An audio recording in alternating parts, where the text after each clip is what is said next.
एक समय था जब बांग्लादेश की अर्थव्यवस्था को मजबूत बनाने में ये अपना बड़ा योगदान देता था। आज टीएमसी ने इसे घोटाले का गढ़ बना दिया है। एक समय था जब बंगाल में एक से बढ़कर एक नए वैज्ञानिक खोज हुआ करती थी।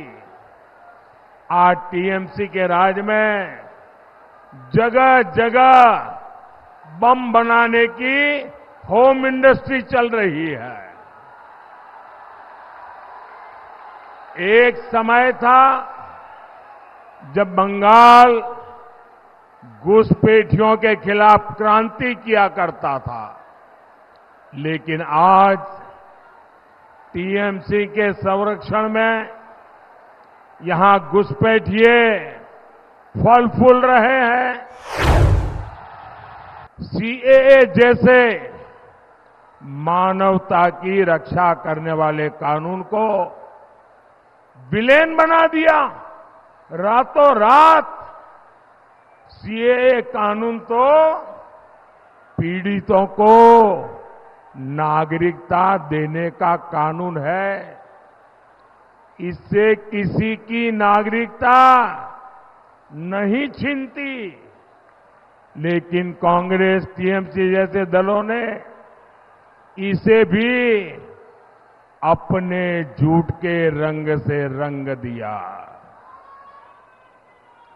ये लोग विभाजन के पीड़ितों को उनका हक देने का विरोध कर रहे हैं। ये लोग मतवा साथियों को, नाम शूद्र साथियों को नागरिकता देने के खिलाफ है। इतना ही नहीं, ये सीएए कानून को खत्म करने तक की बातें कर रहे हैं। क्या ये है मोदी की गारंटी कि संदेश खाली में षड्यंत्र करके, साजिश करके, नकली दस्तखत करा के, झूठे केस करा के महिलाओं का अपमान करना, महिलाओं को असम्मानित करना, नारी शक्ति को खत्म करना, क्या यही है मोदी की गारंटी? मोदी की गारंटी ये है, हम जानते हैं कि आपको अच्छा नहीं लगता है कि बंगाली मछली खाते हैं। हम जानते हैं कि आप चाहते हैं कि जब आप बंगाल आएंगे मछली की दुकान बंद हो जाए। आप मछली की दुकान बंद करवाना चाहते हैं।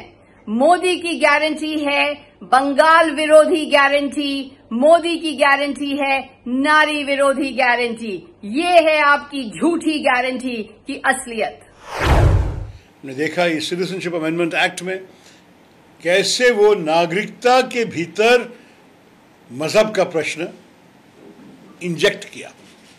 और मोदी जी की बातचीत करीब 2 हफ्ते से मुझे ये शर्मनाक लगता है कि एक प्रधानमंत्री के मुंह से ऐसे लफ्ज निकले जो मेरे बचपन में मुंबई में मैं कभी किसी के दरवाज़ा बंद करके उनके घर के अंदर भी सुनेगा नहीं। इस किस्म की बातें आजकल हमारे राजनीति के पब्लिक डिस्कोर्स बन गया है।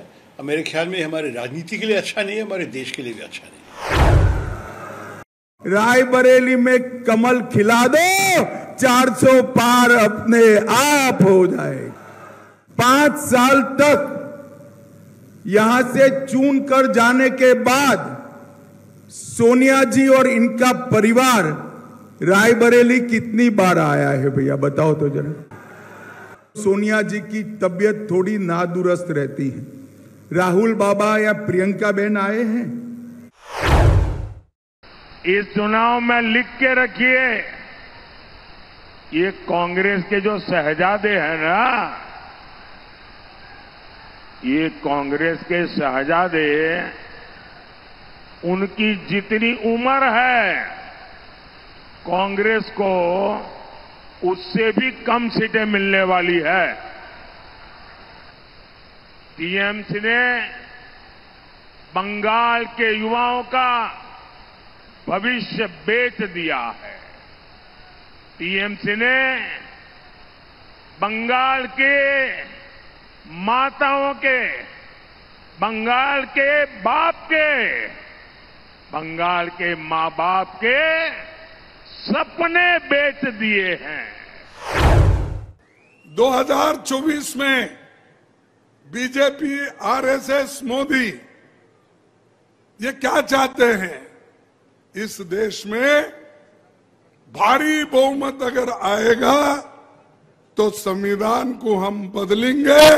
ये बात सबसे पहले 2015 में उन्होंने ही कहा था, उनके लोगों ने कहा था, आरएसएस के मुकेश मोहन भागवत ने कहा था, उनके एमपीज ने कहा था।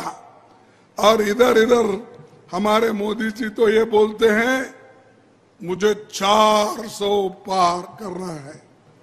अरे 400 पार, 400 पार अगर आप अकेले करते हैं वो तुम्हारे हाथ में नहीं है।